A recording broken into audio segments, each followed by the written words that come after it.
وأهلا وسهلا فيكم بفيديو جديد. اليوم وصفتنا خفيفة زاكية وسهلة على الكل. جوانح مشوية بالفرن بتتبيلة بسيطة وطعم بجنن، مقرمشة من برا وطرية من جوا. وصفة بتناسب الغدا والعشاء ولمة العيلة. خليكم معي خطوة بخطوة لتطلع معكم مثالية من أول مرة. ويلا نبلش بسم الله.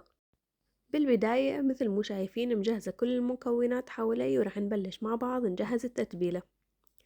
عندي هون 4-5 معالق كبار من اللبن، طبعا هاي التتبيلة لكيلو جناحات. نص كاسة زيت نباتي، والبهارات رح اكتب لكم اياها على جنب. من كل نوع بربع معلقة صغيرة إلا الملح معلقة كبيرة. عندي 4 فصوص ثوم، وعصير حبة ليمون، ومعلقة كبيرة دبس بندورة، ومثلها دبس فليفلة. بنضيف كل المكونات مثل مو شايفين. واخر اشي عنا معلقة عسل كبيرة رح تعطيها نكهة خرافية. العسل مهم كثير فيها. بنخلط كل المكونات مع بعض لحتى يختلطوا ويتجانسوا. بعدين رح نضيف عليهم الجناحات، انا مغسلتهم ونظفيتهم كثير كويس وقاطعيتهم بالنص من عند المفصل. فينا نخليها كاملة مثل ما هي، وفينا نفصلها مثل مو اني عاملة. رح نبلش ننزل الجناحات بقلب التتبيلة ونخلطهن كلياتهن مع بعض.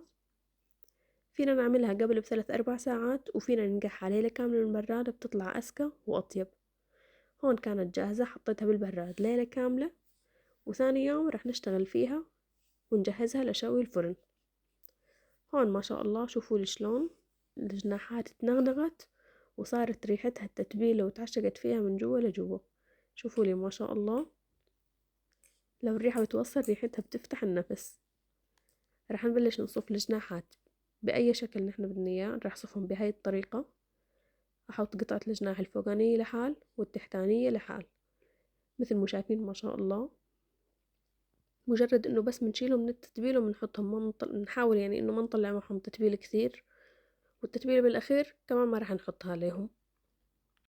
وبعد ما نخلص صف كل الكمية اللي موجودة عنا مثل ما شايفين ما شاء الله. هون بهاي الأثناء فينا نحن نضيف أشياء اختيارية نشوي معها. فينا نشوي فليفلة، فينا نشوي بصل، فينا نحط بندورة، حسب كل شخص شو بيحب. يعني في هاي شغلة بترجع لإلكم. أنا هون حبيت أحط معهم كم راس بصل وكم حبة بندورة. طبعا روس البصل لما حطيتها فتحتها شوي بالسكينة لحتى تستوي قلبها من جوا كمان، لأنه هون مو على الفحم، نحن عم نشويها بالفرن. فينا كمان نستخدم هاي الطريقة للفحم، بتطلع كثير طيبة معكم، وإذا جربتوها راح تستخدموا هاي الطريقة على طول بإذن الله.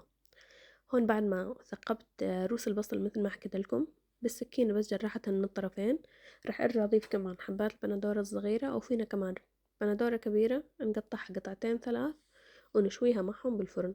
هسا بندخلها على الفرن على حرارة 250 من فوق ومن تحت بالرف النصاني.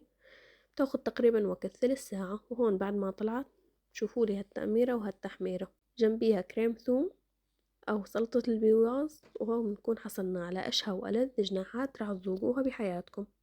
أسهل وأسرع من هيك أكلة ما ظل وما راح تلاقوا.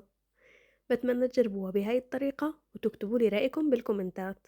إذا حبيتوا الفيديو والوصفة ما تنسوني بالكومنت واللايك والمتابعة، واستنوني بفيديو قادم. سلام.